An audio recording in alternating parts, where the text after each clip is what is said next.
we are. Cyril's spot. The moment you've all been waiting for, boys and girls, the sensual summit of the evening. Yes, it's hot pie time. They're waiting for you at the bar there. And as the sporting gentlemen amongst you will know, Faye's Oven Glove is always at your service. To put you in a masticatory mood, we have the Norman White side of the romantic ballad. Yes, he's here. And remember, they say that if you eat enough pies, you go deaf. The man they call the Toxteth Nightingale, Cyril McGregor. How one, a two, how 1, 2, 3. Time after time, I tell myself that I'm so lucky to be loving you. Nigel, pull that door So to, will ya? lucky to be the one you wanna see. Better. Here, Wesley, whose idea was it to call Cyril the Toxteth Nightingale? Mine. Good, eh? Oh, come on. You called him the Toxteth Budgie, yeah? We could have seen it. All the time he spends chirping and clucking at himself in the mirror. The Toxteth Nightingale. Well, us creative writers are allowed to take certain liberties with the language. Hey, does Mr. Stanley know his neon signs on the blink? You know, over the front door, the blue cockatoo? There's only half of it lit up. It says the blue tattoo. Could have been worse, though.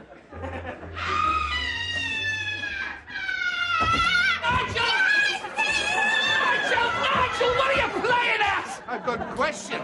Granted, the screaming was a bit painful. It was me made to scream, Mr. Stanley. Well, at least you're honest enough to admit it. You were wicked tonight, Cyril. No, she was screaming with ecstasy. Honest? No, she was. As soon as I started, I had my eye on her. I could see she was enjoying me. So I gave her the old outstretched forearm and fluttering hand. Oh, yeah, the old Mick Jagger finger tremble, yeah? Oh, no, Wes. Mick got that off me. Anyway, then I sort of twitched me jacket back, you know, give her a glimpse of the lining. Yeah, the old Tom Jones flick, yeah. And she flipped the lid. She went wild. When you pulled your jacket back, what about your flies? I mean, were you decent? Look, the girl is crazy for me, all right. She was fighting to get at me. I mean, tearing at me trousers. Till Big Daft Nigel here goes and chucks her out. In my opinion, Mr. Stanley, Nigel should be chucking people like that in. Cyril has a point, Nigel. All right, he upset her. But that's what I let him sing here for. In a moment, she would have consoled herself with a meat pie. Oh, Wes, tell him you're me manager. She was screaming with enthusiasm, wasn't she?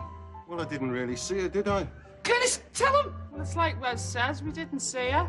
Oh, ye of little faith. I bet you Bruce Springsteen doesn't have this to contend with.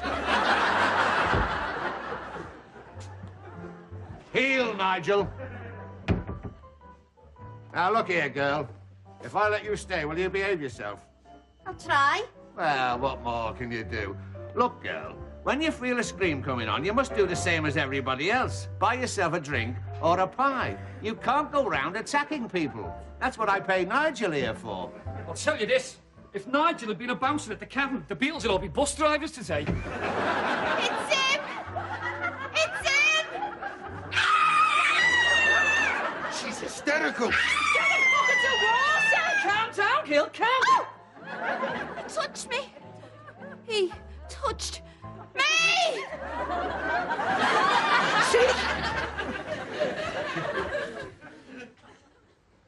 You needn't worry, Wes.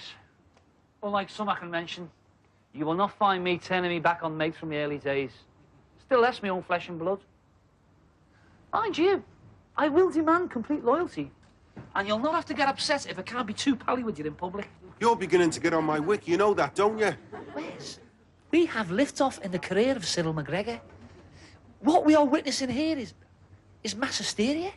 How can it be mass hysteria from one girl? That is a very negative attitude, Wesley. As my personal manager, you shouldn't be knocking it. You should be out there rounding it up. Anyway, tonight Mabel is bringing her friends. Been expecting this. I promised to give her a lock of my hair. You promised what? I know. It was a foolish impulse. I can see us investing in one of them big hairy dogs. Get used to it, Wes.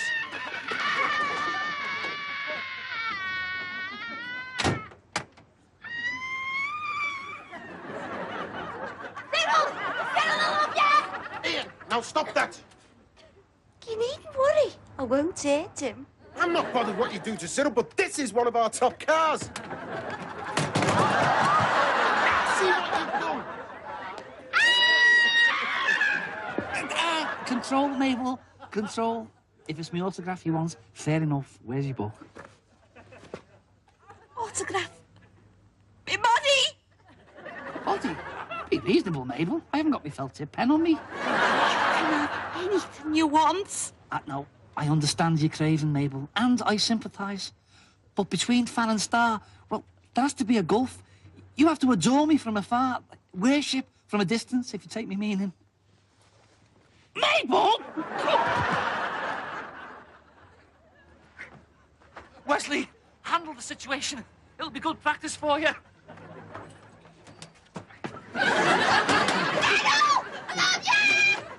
Mabel Brown, she calls herself. I wonder if she's any relation to that Florence Brown. You know, her that was living in a supermarket on Gateskull Drive. Well, when I say living, she had to go home at night when they closed, but she was in there every morning, first thing. Used to eat her way through the fruit and veg. Cashew, nuts, bananas, very fond of bananas. And cheese she liked, only it made her thirsty. She used to say the screw-top bottle was a godsend. She never buy nothing. Oh, yeah. Closing time, she'd pop a tin of pilchards or such like in a wire basket so she'd not feel embarrassed at the checkout.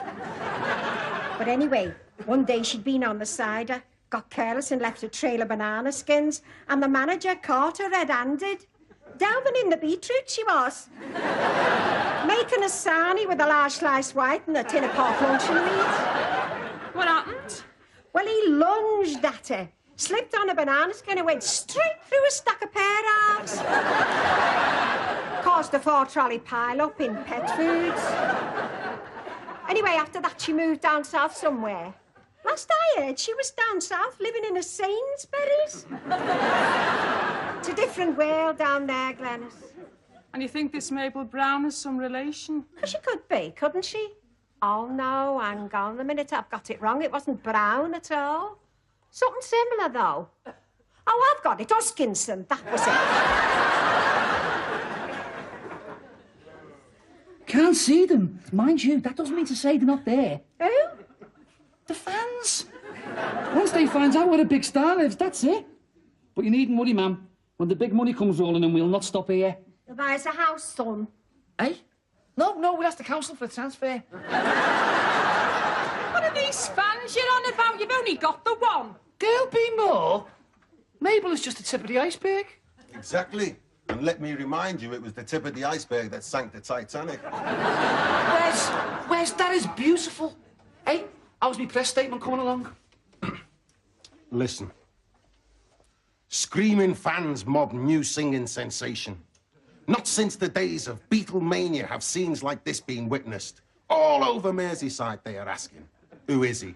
This golden voiced balladeer with the fanatical following. Who's our Wes talking about? Me, ma'am. I love it, Wes. Just one small quibble. When you say singing sensation, shouldn't that be major singing sensation? I'm sending this round all the papers. And what about this bit? Record company executives have so much faith in the Cyril McGregor voice, they have insured his tonsils for £1 million. Great. Second thought's better scrub there. Why? Well, you know what they're like around here, once that gets in the papers. You'll be coming out the flats one night and wallop! You'll wake up with a sore throat and a note pinned to your coat saying if you want to get your tonsils back, leave 50 quid in the sheds. All this rubbish just because one girl fancies him. Oh, that one girl, Glenys, has asked my permission to start the official Cyril McGregor fan club. And it's made me think, Glenys, why did you never ask my permission to start the official Cyril McGregor fan club? Because I am not like her. She is not the full shilling, whereas I is the real fiancé. Come to think of it, we have more in common than it's wish. Come on, Cyril. Best be getting down the club. Hey, and remember, go in the back way. Don't want the fans ripping the clothes off your back, do we? Pathetic, the fairy. Are you living in a fantasy world? Get used to it, baby. You have hitched your wagon to a star.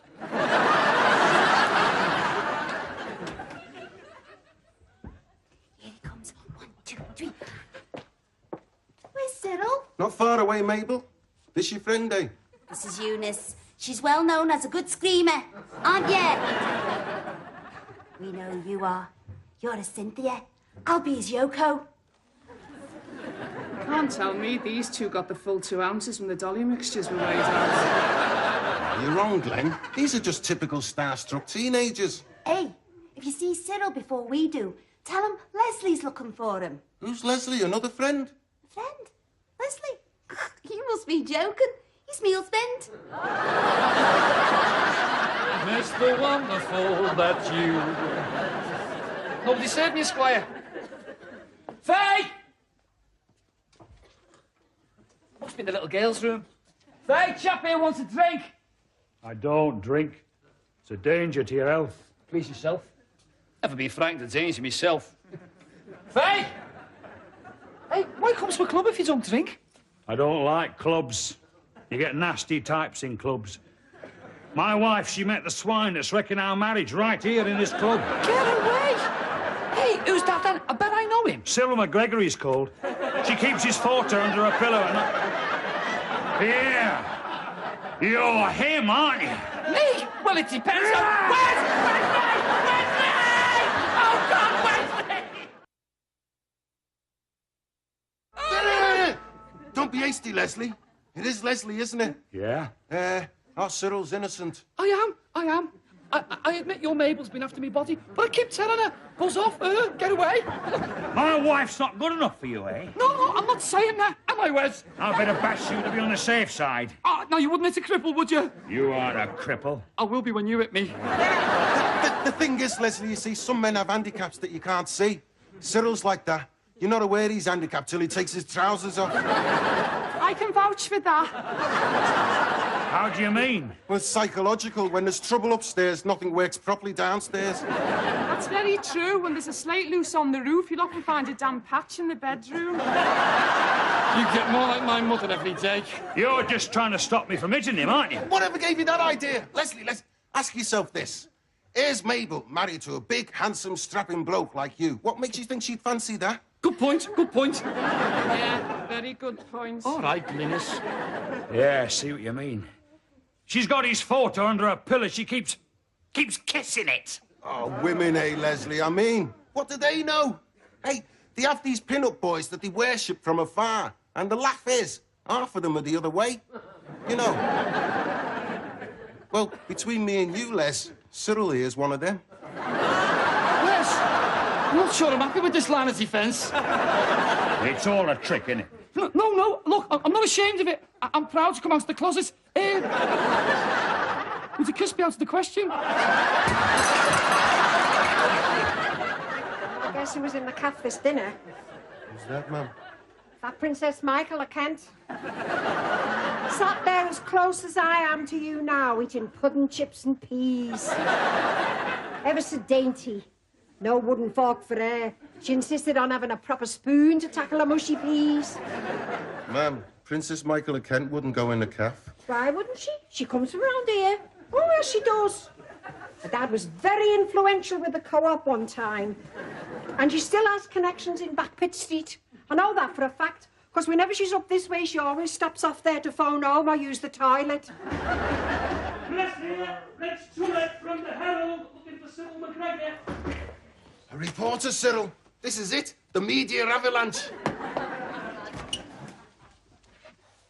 Come on your own, have you? Must be a scoop, as the press boys say.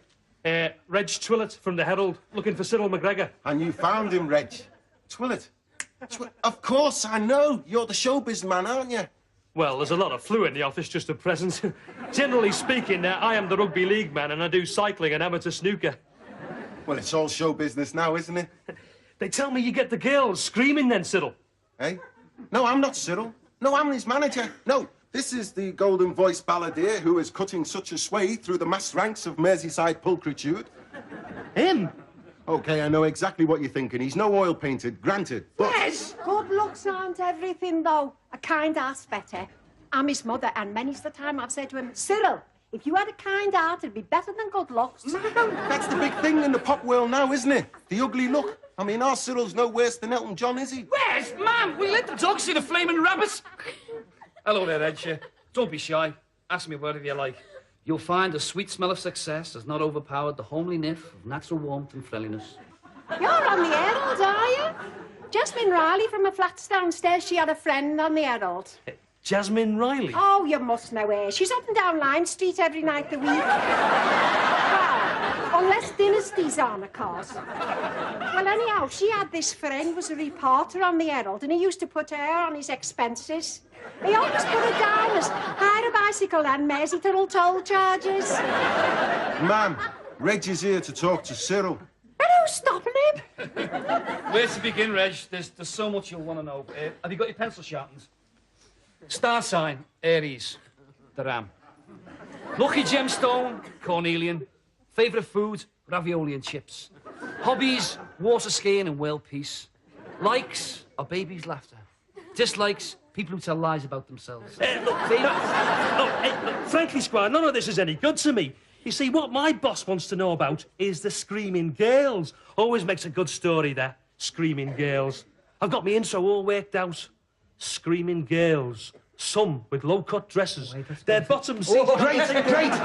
Well, we'll not keep you, Ray. The best thing you can do is get back to the office, Reg, and copy out the press release. Well, I can't just copy the handout, can I? I mean, for all I know, it could be all lies. Well, would that be no good to you?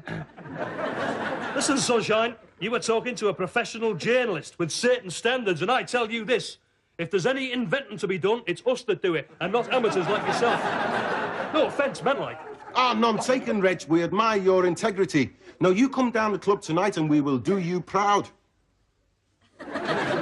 This is it, Glenn, baby. The night the media latches onto the vapour trail, a star leaves behind. When that reporter sees Mabel and Eunice fighting to get at me... By the way, Mr. Stanley, you will have Nigel standing by, won't you? Look, Cyril, it is not Nigel's job to stop good-paying customers inflicting violence upon the singer. His job is to protect my property.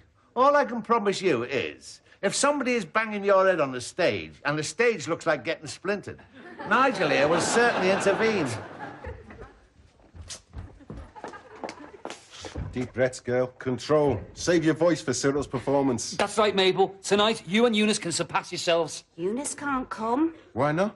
Somebody stood on the ping-pong ball in the games room. Sister said it was Eunice done it. I told you she was from the funny farm, that Eunice, didn't I? Yeah, but don't go jumping to conclusions. She could be a nurse or a consultant for all you know. But we needed Eunice for the screaming. Mabel, you're going to have to be on top form tonight. I'm not stopping. Not stopping? I only came to give you these back. Thing is, I've gone up, yeah. You can't do that.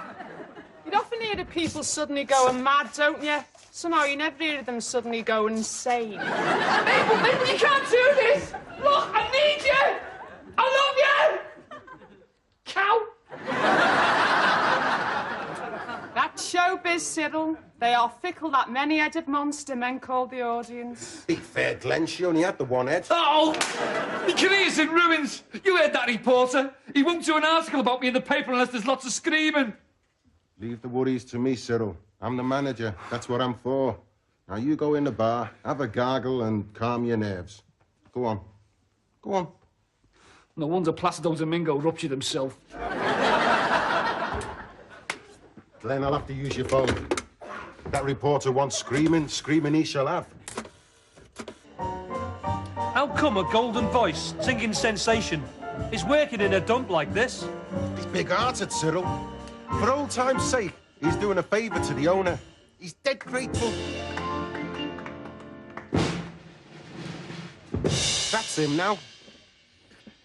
Tangerine, ladies and gentlemen. That right old Satsuma, she sounded to me. Now, boys and girls, you've been wanting to get your teeth stuck into our great range of pies. And here to give you that nasty, empty feeling in your stomach. The one and only, and just as well, in my opinion, Cyril McGregor. Fly me to the moon. Doesn't sound grateful to me. Hearts of gold underneath. Let me see what spring is like on Jupiter Mars. It's a closed book to me, this pop business.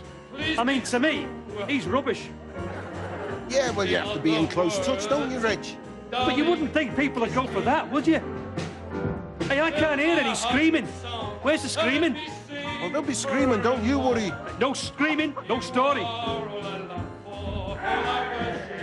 Screaming's coming now.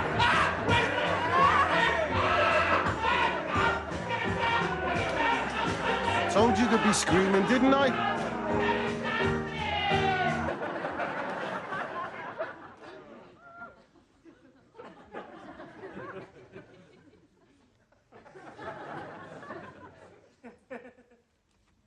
Very nice of you to come.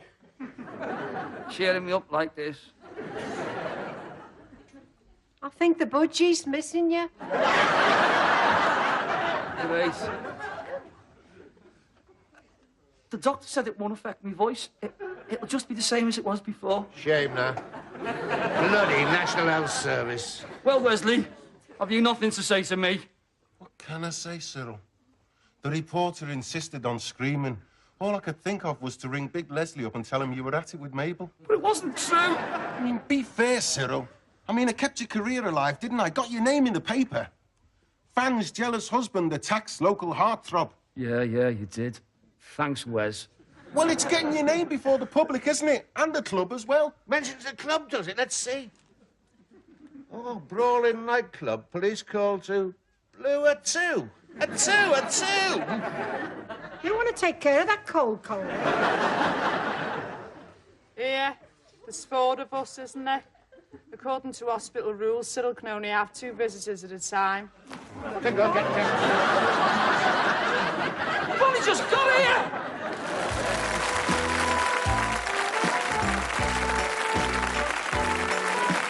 We're off to Victorian London for a Charles Dickens classic as Tom Hardy and Timothy Spall star in Oliver Twist next.